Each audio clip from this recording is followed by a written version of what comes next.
Pessoal, esse aqui é o nosso 7º vídeo de leitura e comentário do Estatuto do Idoso. Eu agradeço muito quem chegou até o nosso 7º vídeo. Já é um esforço muito grande chegar até aqui. É uma lei relativamente simples, mas com muitas nuances. Então é possível criar várias questões delas. Então é necessário que você volte e leia cada um desses artigos. E não só reassistir o vídeo, mas ler também, que isso ajuda muito, tá bom? Antes de iniciar o nosso vídeo, eu peço que você compartilhe os nossos vídeos nas suas redes sociais. Isso ajuda muito. O YouTube valoriza muito esse compartilhamento. E esse compartilhamento acaba me auxiliando bastante. Então, não saia daqui sem compartilhar com seus amigos. Sem mais delongas, vamos para o vídeo.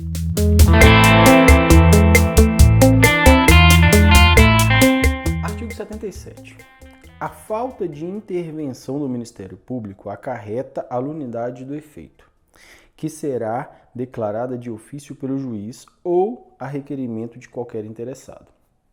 Então, o Ministério Público ele não interviu no que deveria intervir. Essa falta acarreta na nulidade do processo e torna-se sem efeito. Capítulo 3. Da proteção judicial dos interesses difusos, coletivos e individuais, indisponíveis ou homogêneos. Artigo 78. As manifestações processuais do representante do Ministério Público deverão ser fundamentadas. Então, as manifestações processuais do representante do Ministério Público devem ser fundamentadas, né? Evidente. 79. Regem-se pelas disposições desta lei as ações de responsabilidade por ofensa aos direitos assegurados ao idoso, referentes à omissão ou ao oferecimento insatisfatório de. Então, quando a gente trata das disposições desta lei, ações de responsabilidade por ofensa aos direitos assegurados pelo idoso se refere principalmente ao oferecimento insatisfatório de acesso às ações e serviços de saúde, né? Então, você tem um serviço de saúde que está sendo ofertado de forma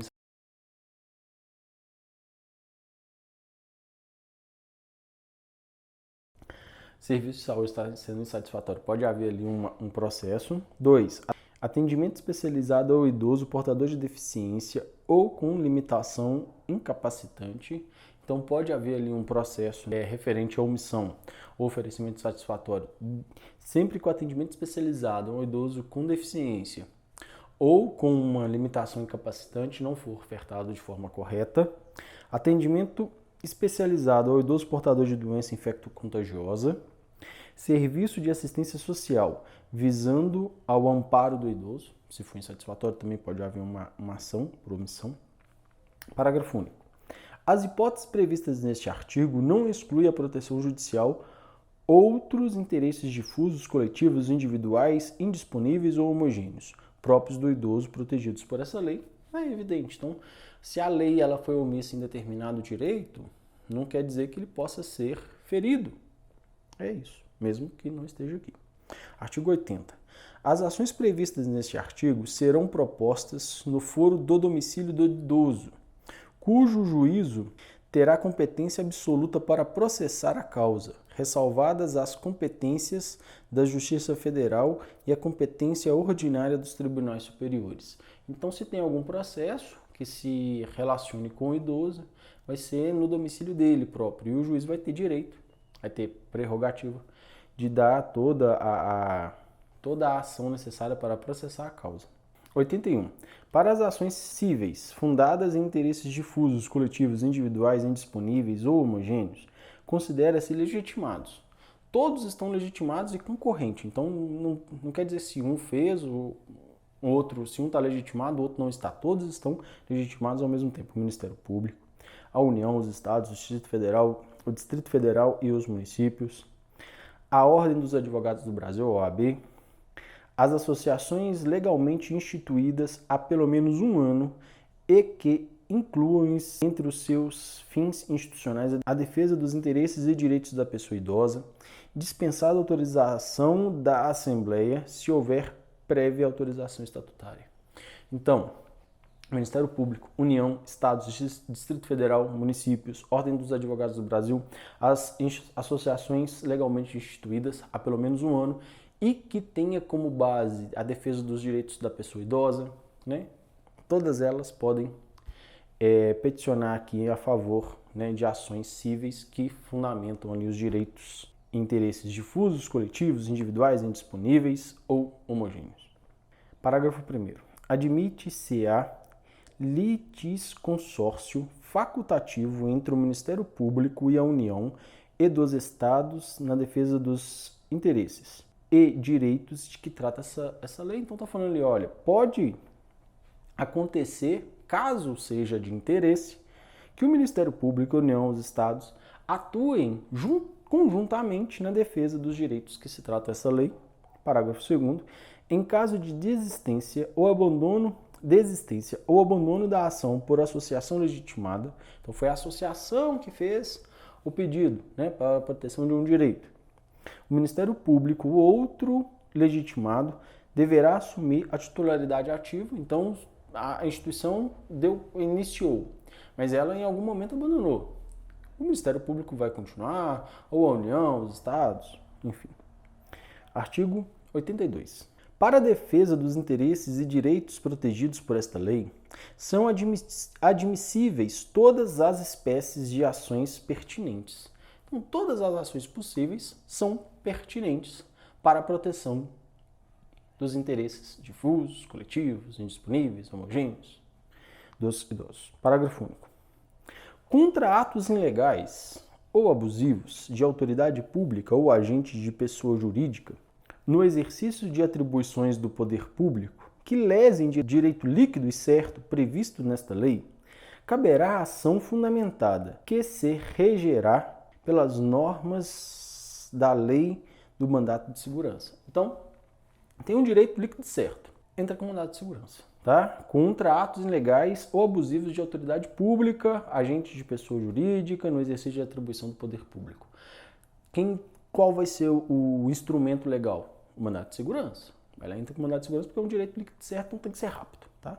Uma vez que lá no 82 a gente falou que qualquer forma ou espécie jurídica de ação, espécie jurídica, são ações pertinentes na proteção. Mas aqui ele já está especificando um pouquinho mais, né? Que vai pelo mandato de segurança, que é um remédio constitucional. 83. Na ação que tenha por objeto o cumprimento de obrigação de fazer ou não fazer, então nós estamos numa ação de fazer ou não fazer, que tem objeto o cumprimento de um direito, por exemplo, fazer ou não fazer. O juiz considerará a tutela específica da obrigação ou determinará providências que asseguram o resultado prático. Então o juiz vai mandar que alguma coisa seja feita de determinada forma para aquilo seja chegado numa conclusão prática. Tá? É isso que está sendo dito aí. Parágrafo 1º. Sendo relevante o fundamento da demanda e havendo justificado receio da ineficácia do provimento final, é lícito ao juiz conceder a tutela liminarmente ou após justificação prévia na forma do artigo 273 do Código de Processo Civil. Então o juiz, ele fez ali a análise e é relevante o fundamento da demanda. Então a demanda ela tem um fundamento relevante, é real. E havendo justificado receio, ou seja, tem um medo, tá? Tem um medo que não seja praticado da forma correta, que não seja oferecido da forma que deveria, né? A ineficácia desse processo, né, pode ocorrer. É permitido ao juiz conceder uma tutela liminar, né, para que aquilo ocorra da forma mais correta, respeitando o trâmite que descrito lá no Código de Processo Civil, no artigo 273.